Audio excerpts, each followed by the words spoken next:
Before we start today's episode, I wanted to add this portion on something called internalized stigmatization. This is being recorded after my recording of the episode. I guess you could think of it as a nobody's perfect moment, but also like its own thing. Okay. So what is internalized stigmatization? Think of a story where people were taught to hate and be disgusted by blue people. And after 30 years of hating blue people, you find out you are a blue person. Has suddenly all that hate melted away? No! It goes inward. Right. So all the hate, disgust, and shame built up for centuries, generationally, is now coming straight for you. There's no escape. Except, well, there can be. So I first learned about this concept in a class called Psychosis in a Social Context. My first presentation was on this study that reviewed the impacts of internalized stigmatization as part of what they called a client's illness identity on their symptomology and recovery from schizophrenia. And they found evidence suggesting that it had a significant impact. Particularly, there was a correlation between internalized stigmatization and worse symptomology. Right, wow. And so this past week has been a whirlwind for me. It's only been 3 days since posting, and I have had to face years, heck generations of built-in systemic hatred, shame, guilt, and disgust of non-cisgendered folk that has been built and ingrained into me from birth and my lineage long before it. Right. So healing this is an everyday process, coming to terms with who I am and how I am, and learning to love this person as best I can. And in that, I can begin to break these generational chains of hate. But this can take a while, and it may likely not finish in my lifetime. But every day I can make more and more progress. So for you listeners, you can make progress too. Becoming conscious is a first step, like conscious of, all these ingrained beliefs. The next step could be interacting with folk with that particular identity you have strong negative feelings about. Heck, you're doing it right now, right here, watching this. So talking about it helps too, naming it, not blaming yourself, but also being aware of the dangerous and impactful lines of hatred that you carry and that can hurt others. I strongly believe there are no bad people, but bad stories we can reshape one new story at a time. So with that, enjoy this week's episode, and thank you.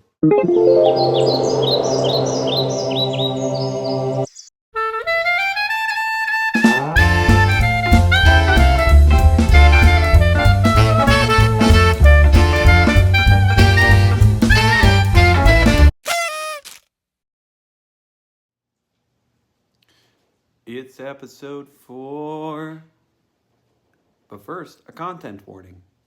This episode contains discussions on sensitive topics, including but not limited to LGBTQ plus issues, religion, and a review of potentially offensive political ideologies that I came across and even briefly believed in during my religious journey. The reviews expressed reflect my personal journey and the complexities I have navigated and may not be representative of all perspectives. Some language or ideas shared may be triggering or uncomfortable for certain listeners. I want to make it clear. I think these ideologies are understandable, not justifiable. I encourage you to approach this content with an open mind while recognizing that my views have evolved over time. It is my hope that this video helps others be wary of problematic ideologies they may be subscribing to, and that this video may even help them begin to crawl out of some of that. Just making it has helped me in my process. Thank you for listening with empathy and understanding. I do hope you find this helpful.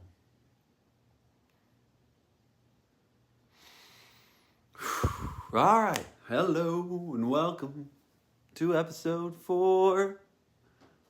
We made it. Oof. All right. We're doing good.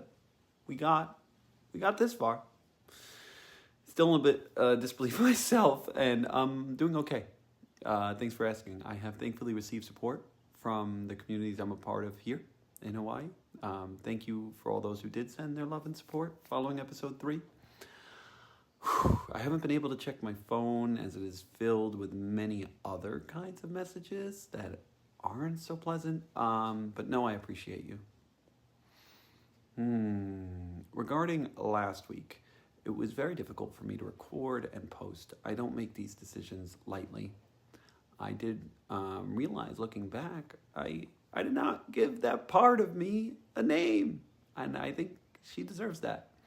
And so, while I'm still officially identifying as figuring it out, I will refer to that part of me as she, her, and regarding names, well, she's still deciding, but the Hebrew name Sipporah, or Sippy, meaning bird, and it's also a homonym with the word for story, and also the Hawaiian Manu Mele, which means songbird, feel closer to the truth. But for now, I'm still calling myself and identifying as Dr. Mars Franco, and will let you know if that changes. Please don't call me by any other names without my consent, nor pronouns. My pronouns in my daily interactions are still going to be he, him, and no one currently has consent to call me anything beyond Maris or Dr. Maris Franco. Or human. You can call me human. I like that. For those freaked out by me speaking in third person about myself, please do check out IFS, that's Internal Family Systems, and Dr. Richard Shwartz's amazing work regarding the various parts of ourselves. It's quite powerful. His book is called There Are No Bad Parts, and I could link some stuff in the description below, like a helpful meditation. Okay. Also, you won't, but do respect my family's privacy in this matter. What do you mean? You made it public. Yes, that doesn't mean you have permission to be an ass about it. The guilt, the shame, the blame, the pity, the concern, it's all part of this enmeshment, this enmeshed community. But that's more for next week. And we'll get there. Okay. For today's episode, we will be diving a bit deeper on another part of me that is known as Moshe David. And I will be giving some more insight on my Baal Tshuva religious journey towards ultra-Orthodox Judaism, and then I guess away from it. See, this episode's title is Deceiving, and is actually more about the brainwash, or brain cleansing, as some called it. Those dirty brains could use a cleansing, as they told me. So the brain cleansing, I guess, that I received during my religious journey. Before we start, some words on enmeshment and leaving difficult dynamics. Breaking up is hard. With a partner, with the bottle, with your family, with your community, and with your favorite Mets chat. So even if it's time to leave something, that doesn't mean it wasn't fun and didn't have healthy and good aspects. And this especially hurts if you're the one who has to do the breaking.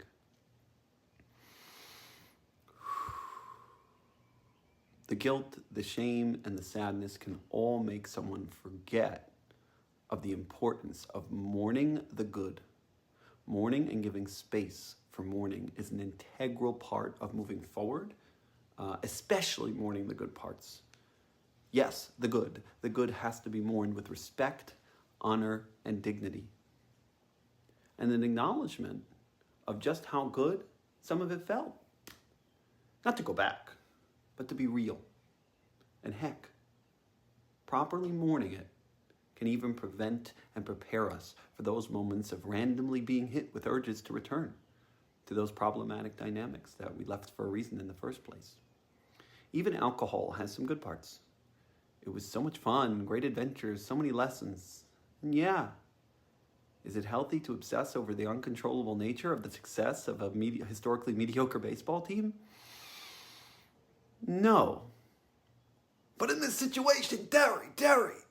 For an update, I am doing my best.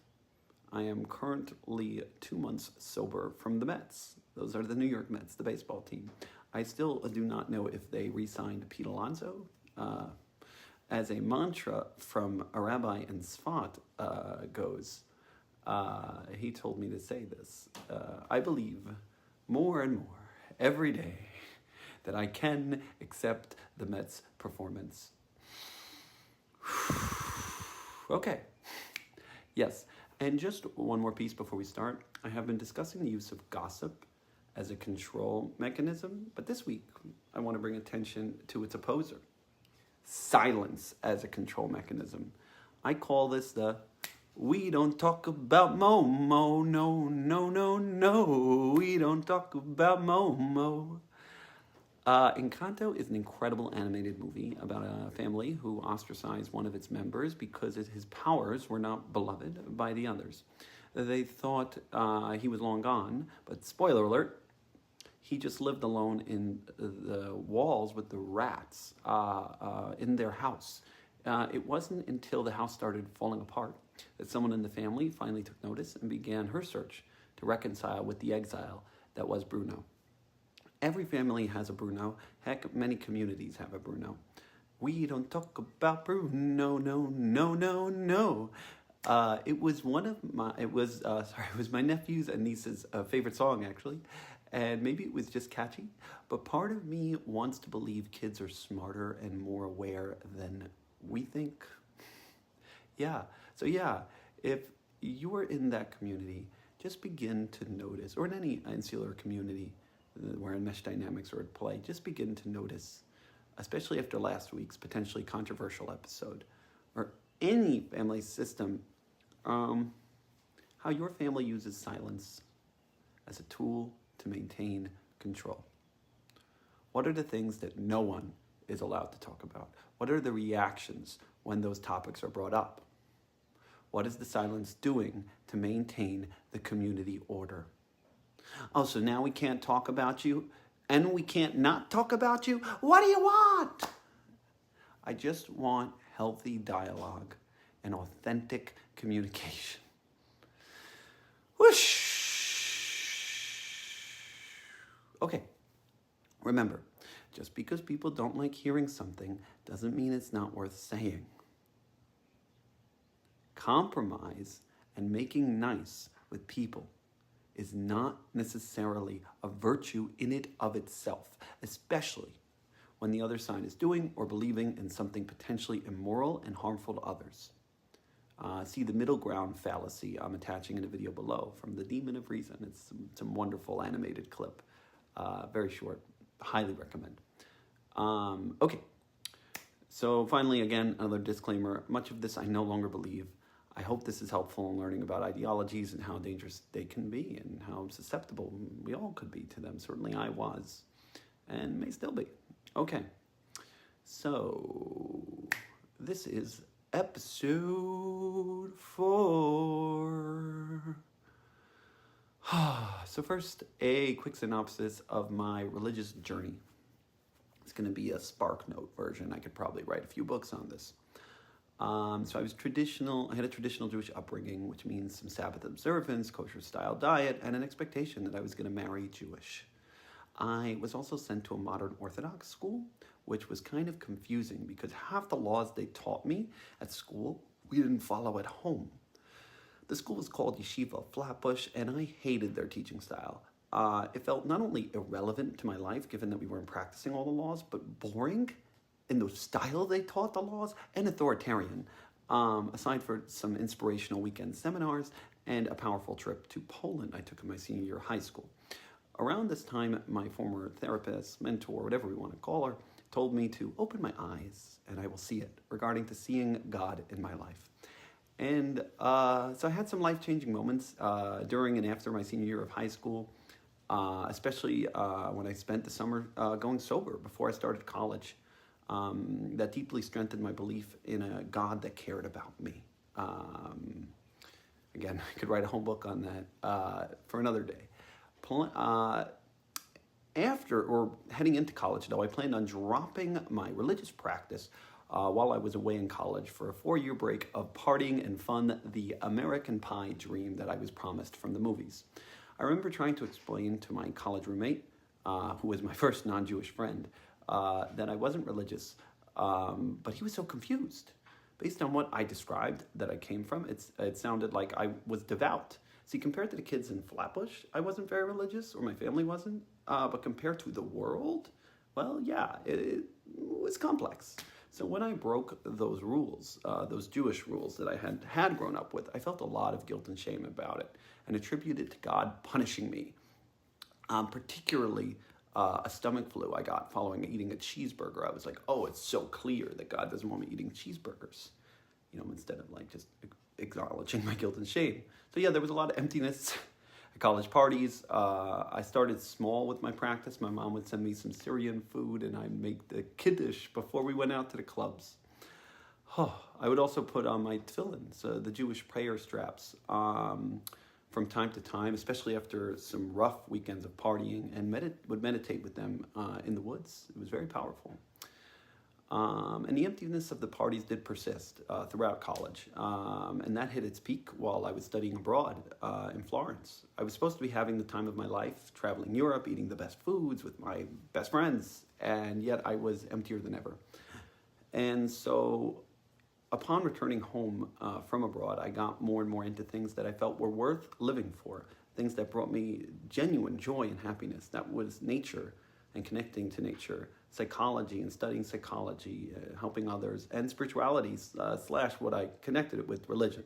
I felt connected to the Jewish holidays and practice, and what started small eventually I took way further than my family ever did, including attempting to keep Sabbath while literally at college parties in my senior year.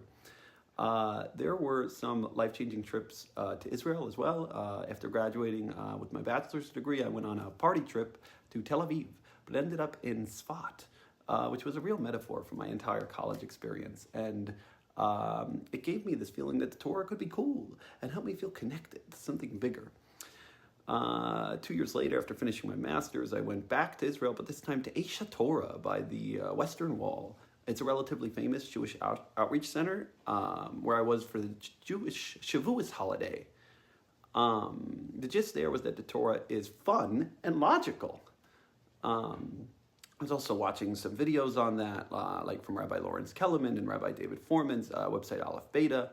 I was attending daily prayer services and getting closer to various rabbis in the Syrian community. I also led a weekly pre-Shabbos cold dip at Brighton Beach, rain, shine, or snow. It was epic and magical, really magical, not Lucky Charms kind of magical. At some point, I got a call from someone I respected in the religious world, and he was doubting the truth of the Torah from Sinai. Whoa, stomach growl moment. His rabbi told him that there were many ways to define divine. This instance deeply disturbed me for quite some time. It wasn't just the rabbi, but some prominent people in Orthodox institutions. It's not my place nor my desire to start a witch hunt, but this is still quite upsetting to me. It's one thing it's one thing to have differing beliefs about the Torah's origin, but another to call yourself an Orthodox rabbi in an Orthodox synagogue and not to share those differing beliefs with your constituents. My friend finding out the Torah might not be written by Moses or received by Moses from God at Sinai, that late in the game is akin to finding the wizard hiding behind the curtain, or Scientologists deep in the system finally finding out about Xenu and the 747s after paying all the entry fees, or that the top officials don't believe it. L. Ron Hubbard just made it all up. Or how about that Lucky Charms are not so good for you? No, maybe. Okay, right. And just an FYI, that doesn't mean you should never have Lucky Charms. But I'd hope that when you have them, it's with consent and knowledge of what you're getting into and the potential impacts. Heck, I might enjoy a bowl every once in a while if I need a nostalgic pick-me-up. I may even make a video about it one day. Moderation with consent. Harm reduction. Woo! Okay, so, where were we? Is the Torah true? Well, with that, I went to Or Sameach in Jerusalem, another outreach center, at the recommendation of my mentor, and And after reading The Alchemist, I was like, oh, I'm chasing my pyramids. And I listened to tons of Aleph Beta videos and attended a Zoom or Sameach weekend that they organized. And I was seeing God in my life every day, seeing and wanting to take the next steps in my Jewish journey. I was also recovering from a breakup that was really hard for me. And this just felt like my next step, chasing my pyramids, as Paulo Coelho so beautifully said in The Alchemist. So at Or Sameach, they basically laughed at my question about the Torah's authenticity. These weren't your typical rabbis and students. These were PhDs, talented artists, successful business people, and successful students and teachers. When I asked them about why there was such a focus on the Talmud, the ancient Aramaic law book, and I said it was boring, and could they at least help me feel it? They told me that the Torah or the truth doesn't care about your feelings. It's the truth. It doesn't, right. And of course, they said the Torah was true. So I humbled myself and accepted it as true. Who was I to say I knew more about Judaism than the rabbis who dedicated their lives to its central text? And it had helped me so much in my life. It all made sense. And so upon returning home with that belief, I got in massive fights with my mom and family, very similar, akin to, they were just asking for a holiday in the Exodus story. See, I finally had a reason to set boundaries with my parents and family. Shabbos versus, respect of parents. You keep Shabbos first. So I studied the laws, though, daily to find as many loopholes as possible to navigate and survive life at home. There's some miracles. I found an organization in Queens that helps people transition to ultra-Orthodox Judaism.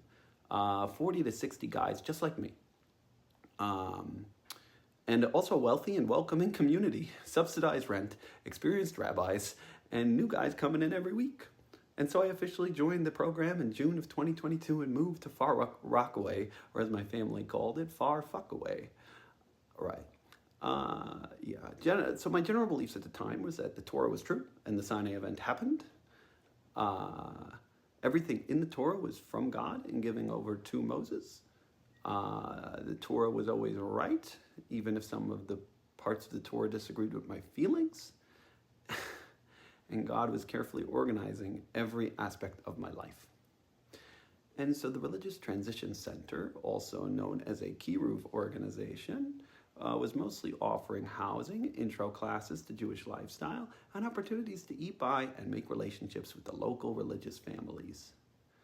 The ultimate goal was to create healthy, balanced growth and set us up for a sustainable Jewish religious lifestyle. Graduation of the program, as we joked, was thought of as marriage.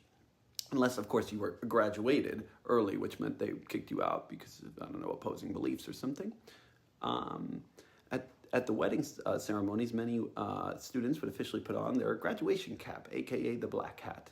I had acted for some like a carrot on a stick. The wives of the rabbis also assisted in dating and matchmaking, and we submitted resumes for dating, which would include the rabbis as our primary references, which, as you can imagine, set up some troublesome power dynamics where our rabbis were all at once our landlords, teachers, mentors, approvers of our ability to date, our primary references for dating, and married to the woman offering us dating options. Not the only ones, but certainly main options for many. But more on that in another episode. So I accepted these conditions mostly because I believed it to be true. The Torah, that is. It was fun, meaningful, emotionally healing, and intellectually stimulating to have a brotherhood of guys on similar journeys to mine, and it offered needed relief from problematic and emotionally abusive dynamics at home. Whew. I also deeply believed it was meant to be, and the culmination of my journey thus far, and the gateway to my future. Right. The cell. Right. So before I joined, it was actually a student who convinced me to join. I initially screamed, I don't have time for yeshiva. I'm in a doctorate program. And he said to me, we all are busy. I'm running a business. All these guys are doing something. They will work with your schedule. And that's all it took. I joined the next week. That was June of 2022. So while I was living at the ultra-Orthodox Transition Center in Far Rockaway, it was full of conservative and alt-right students who were pitched by the alt-right pipeline of Jordan Peterson and the like. See, I wasn't really into him. I was mostly, I don't really want to get too political, but I was mostly libertarian, central, and was a bit put off on just how right-wing some of the guys were initially, particularly given my education and awareness of psychology and complex biopsychosocial factors, which I had going in. Like, someone tried to pitch me that IQ was purely racial, like biological, which disturbed me. That's not right, as someone who was trained on testing. And right, it's not. Biopsychosocial people, please. While there, I was particularly influenced by one Bacher, named for a student or a bachelor, and we'll call him Mr. E. Get it? Mr. E? No? Okay, we can call him Mr. L. So Mr. L was a really smart person. Conversations with him felt like driving a super fast car. I didn't have to slow down to explain anything to him. He had to slow down for me.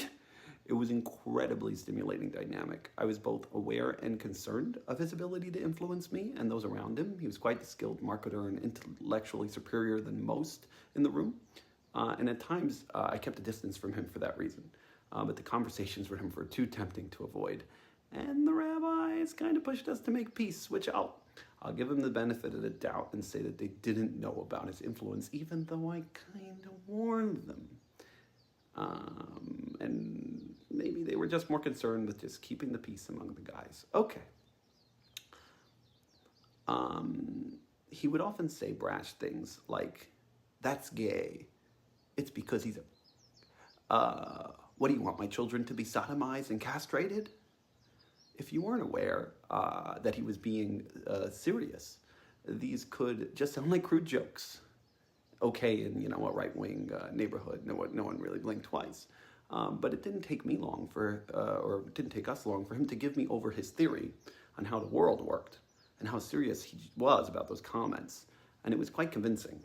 It would shape my entire life for the next 2 years or so. Oof. So this is the gay, as he described it. Yeah. Pardon me if I butcher this. It was a bit hard to understand. It still is.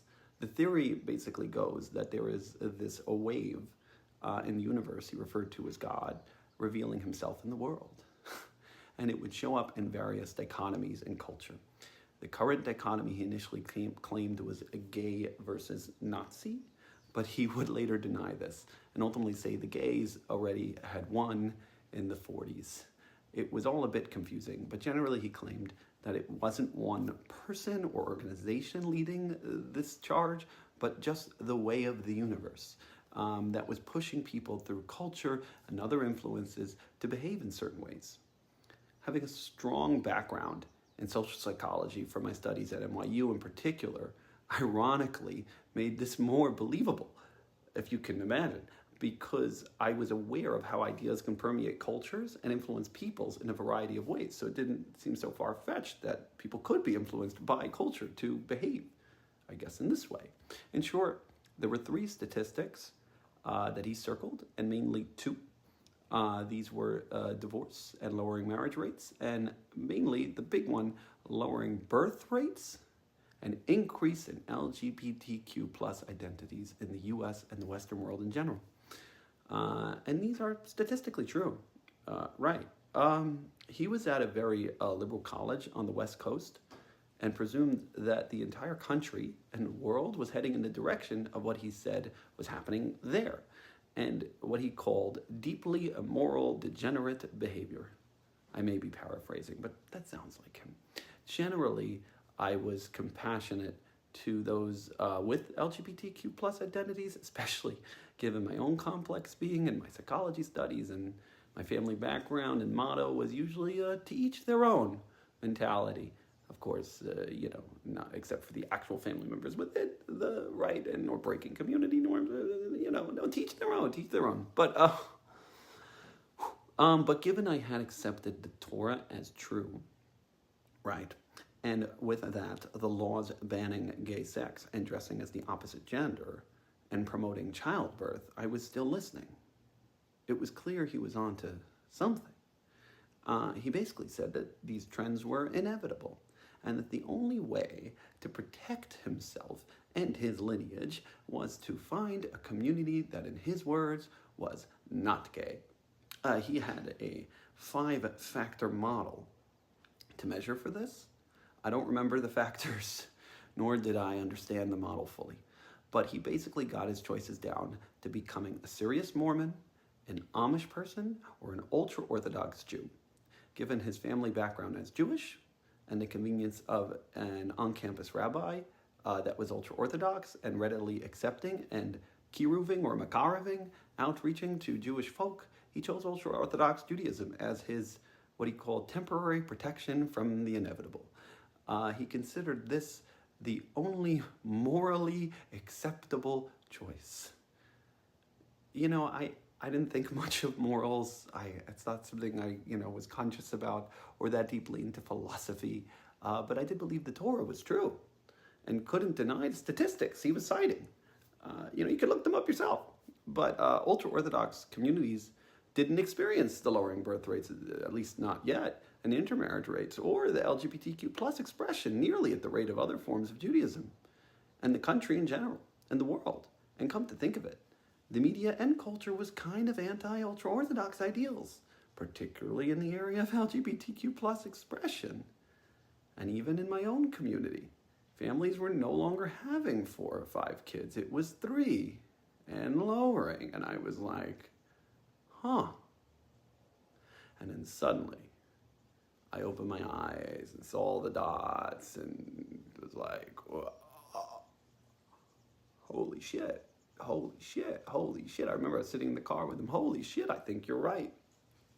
This is happening. And he just says, welcome to the alt-right. And I got the chills, Ooh, right. So it was everywhere. Media, music, TV, movies, gay. I was living in the U.S. of gay. The American flag just looked rainbow-colored to me. We joked that if the U.S. soldiers knew what they were fighting for in World War II, they might not have continued. Gay wasn't just a sexual preference or identity. It was like a description of an ideology. I am personally still unsure of what it fully meant. He told me that at that point I had become so right-wing that Ben Shapiro would sound gay to me. And he was kind of right. He didn't tell me how to react to this information, but I kind of took it into my own hands. I deleted most of my Spotify songs that were secular and listened exclusively to Jewish music. More on that later. I changed my wardrobe to white shirts and black pants and doubled down on my desire to learn Talmud. I became more selective in my dating process for women who were more religious. At home, it was complex. I tried convincing people of this. I remember one dinner I was giving over the birthrate argument to some people who were kind of laughing about the whole thing. And suddenly, I'm like, hey, look at your friends. They're having less kids. Everyone is having 3 or less now. And just like that, this couple's demeanor in front of me completely changed. They each gave each other a death stare. Something hit. I'm attaching a video here for more on the pro-natal debate. It gives over both sides pretty well, generally. I think, though, that it misses a major point at the end. The author credits the financial state of the country for the lowering birth rates, which makes a ton of sense for the majority of folks. But it begs the question of why do poor people, particularly at least the people, poor rabbis, have so many children? So this isn't, I don't think, purely about finance. I think it's about the value systems, and clearly values are shifting. Anyone can choose to live less luxurious lifestyles to make room for more children. And very sadly, there seems to be a split between the people who want to have more children and the people who are compassionate and caring parents, but they're not mutually exclusive. Okay. Whoosh. Anyway, I couldn't walk around Manhattan without seeing the gay. At times, going home was like watching my nephews drinking poison, seeing them consuming Western media. This was a painful realization overall. In each house I walked into in the religious community in Far Rockaway, I would do this scan of their libraries. The more English and secular books there was, the more likely I found that the conversation at the house would center around secular topics. And the less interested in the Bible the children seemed, and in Jewish practice. The math seemed quite clear to me. In one house, the kids were all wearing black and white and telling me how much they loved their Torah classes. And then this one kid was wearing a red Chiefs jersey, standing out like a sore thumb. And he didn't seem very interested in Bible studies. He was hyped up for the upcoming Super Bowl. I asked him where he watched the games, given most religious homes did not even have televisions. He said his dad had a projector in the basement. And just like that, I was never going to put a projector in my basement. Whoosh. One of our funnest games was when we would challenge new and interested students and pull apart their gay belief systems in late night chats. It wasn't just what they believed. Most people didn't even believe what they were saying. A lot of our conversations were just based on pulling apart internal hypocrisies. There's a lot to this, but one easy example I can think of is saying that all cheese pizza is kosher. Kosher is quite specific, and if that cheese pizza was cooked by a non-Jewish person on utensils that were not kosher, with not kosher ingredients, then that is not kosher, or at least not according to Orthodox standards of kosher. And while we could argue over definitions, one cannot argue about the outcomes, is how we put it. As in, if you eat non-kosher pizza, you are practicing or not kosher by Orthodox standards, you are practicing as a conservative or Reform Jew, despite what you call yourself, which would increase your likelihood of conservative and Reform outcomes, such as higher intermarriage rates, and so on. So basically, if you eat cheese pizza, you were gay, and your kids were going to be gay. Right. So all of this was, of course, extremely challenging to believe while actively practicing and learning in a liberal and ultra-liberal environments in school and at work. I felt like I was living this double life. I mostly stayed quiet about my belief systems in professional settings beyond what was obvious, aka the yarmulke, the kippah I was wearing on my head. Right. Oof. So Mr. L would often say things that took me months, if not years, to fully understand. I still don't understand half the stuff he told me. One time I told him I loved God. He responded, "You love your idea of God." That one still messes me up. One of the phrases he would often use is, "You have to learn to love the bomb." That was taken straight from Dr. Strangelove. I didn't fully get it even after watching the movie, but generally, I think the idea was that this cultural wave I was scrambling to protect myself from was inevitable, no matter what we did. A bomb we couldn't avoid. He even joked about creating centers to help transition to speed up the world's process. And when I asked him why he even would try to stop it, then he would say something like, "Well, when they check the wreckage, they will know we tried." And that never felt like enough for me. He did say that by becoming ultra-Orthodox, we were rolling with loaded dice, so to say, that while some of our kids would still veer off the derech, off the Jewish religious path, we could still, for the most part, increase our odds of favorable outcomes. Right. Yeah. It was around this time he gave me some of his racial theories, which I'm not going to get into. Generally, they did actually help me come to terms with the impacts of my own Arabic lineage and background, and how that influenced my family and culture. So it was somewhat helpful. He did ask me to visit my summer home in Deal, New Jersey, and desired, this is where Syrians go for the summertime, and he desired to, in his words, see Rome before it burned. And I was quite shocked and afraid by these statements. Apparently he felt that the Syrian Jewish community's model, after just a couple months of hearing me talk about it, was unsustainable, as he put it, and doomed to fail. Even called it a sinking Titanic ship. One of the main examples was the intermarriage rates in conservative and reform communities he kept talking about. So I proudly retorted that we were Orthodox and we didn't have high intermarriage rates. But were we actually safe from this? That's more for next week's episode. But for now, let's talk about how I got out. Okay, we're free. Getting there.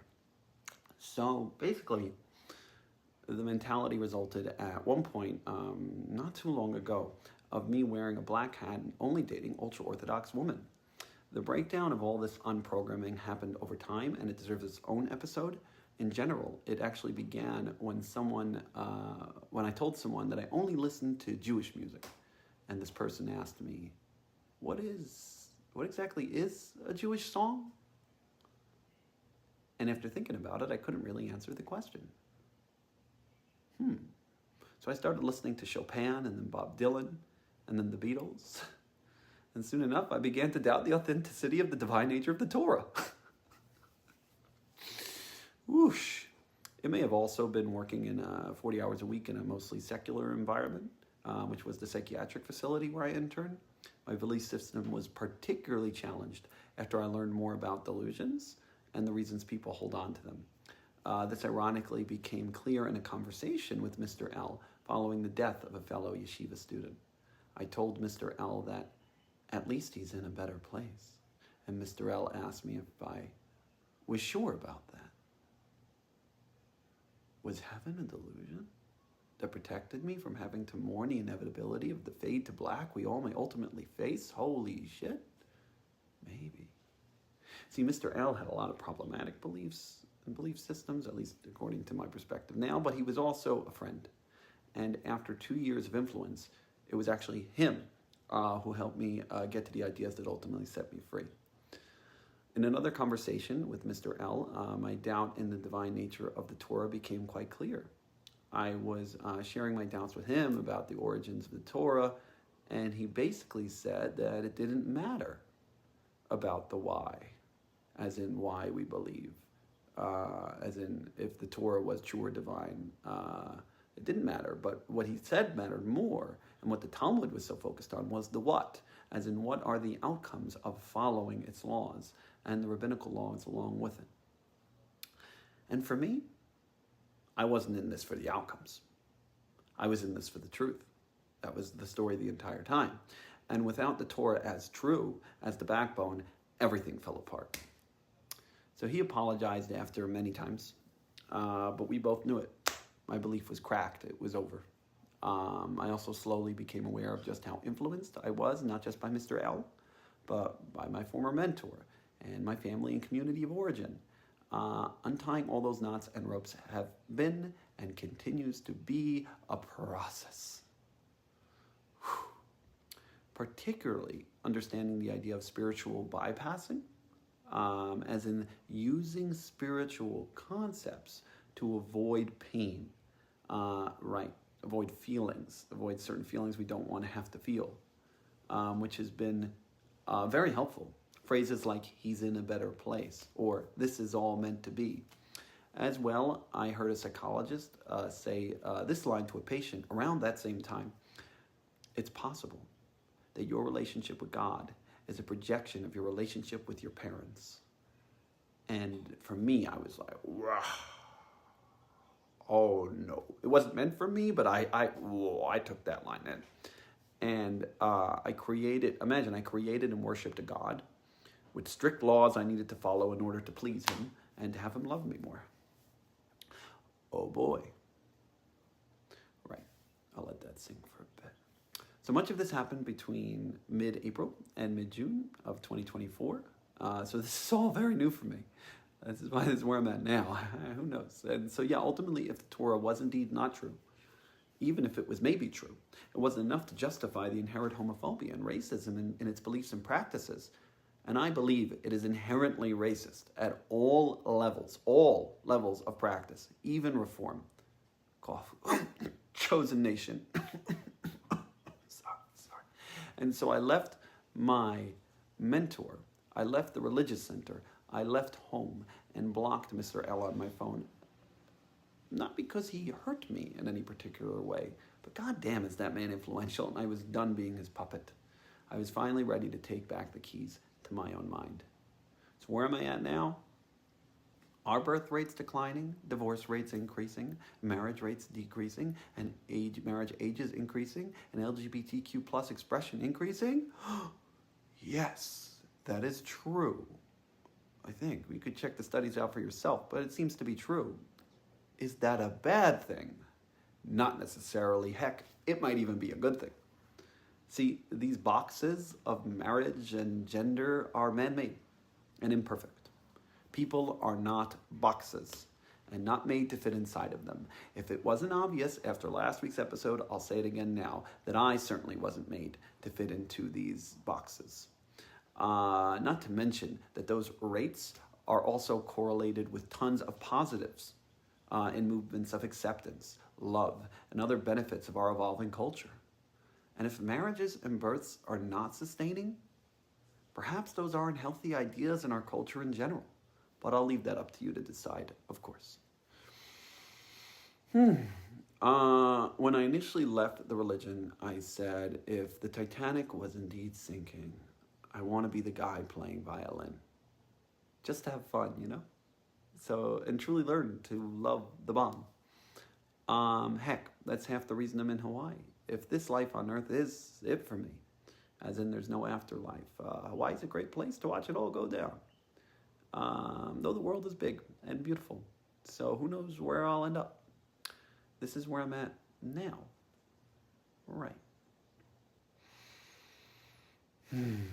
At this point, I'm staying curious around my desire for kids. I mean, I love the idea of a house full of smiling little ones and think I could be a great dad or mom. But I'm not pressuring myself. I'm certainly not in support of any hate of LGBTQ plus people or ideas, or that the idea that people can control these feelings and bottle them up or therapize them away in any kind of healthy way. I do not subscribe to the racist ideals of Jewish bloodline, though certainly if I did end up with a non-Jewish partner, this would be a challenging idea to mourn. I'd have to, let it go. That is ingrained in me. It's internalized. No matter what I say, I believe it's a process of unprogramming, deprogramming. And certainly I do not subscribe to marriage as an ideal. For me, an ideal is a healthy relationship, full of honesty, integrity, consent, and authenticity. That's gay, straight, trans, polyamorous, monogamous, monogamish, or otherwise. Can people still choose to be ultra-Orthodox? I mean, sure, if they believe it to be true. That's where I stand right now. And even if not, I guess people can do whatever they want, but I would certainly caution on some of the inherent problematic ideas in the Bible, harmful ideas. See, I'm more agnostic on the Torah being from God at Sinai and leaning no. And agnostic on the existence of some sort of God creator at all, but leaning not sure. I've had too wild and incredible of a life to completely rule out the idea of a divine force pushing me along this river I call my reality, my life. So is the Torah helpful? Well, it can be, certainly. It's not all bad. It helped me a lot for a time, pulled me from some dark places until it didn't. It can also be very hurtful. It's quite the powerful tool, and treat it with care like you would psychedelics, perhaps, or radioactive material. Just knowing that they can have strong influences on your being and mind. And yeah, so I'm still figuring this all out in my head. If I did have a religion, I guess I'd call myself an authentic. Right, an authentic. And maybe I could start the Church of Authentism. I like the sound of that. A radical authentic. If I was going to do one thing radically, for now, that's all. For next week, I'll talk about how some of these theories all play out, and if the Syrian Jewish community is indeed the sinking ship that Mr. L called it. Stay tuned, and until then, well, have a magically delicious day. And remember, tricks are for kids, and maybe not even. Please be careful of the bullshit you buy and feed to your children and to yourself. Till we meet again, don't know where, don't know when, but we shall meet again some sunny day.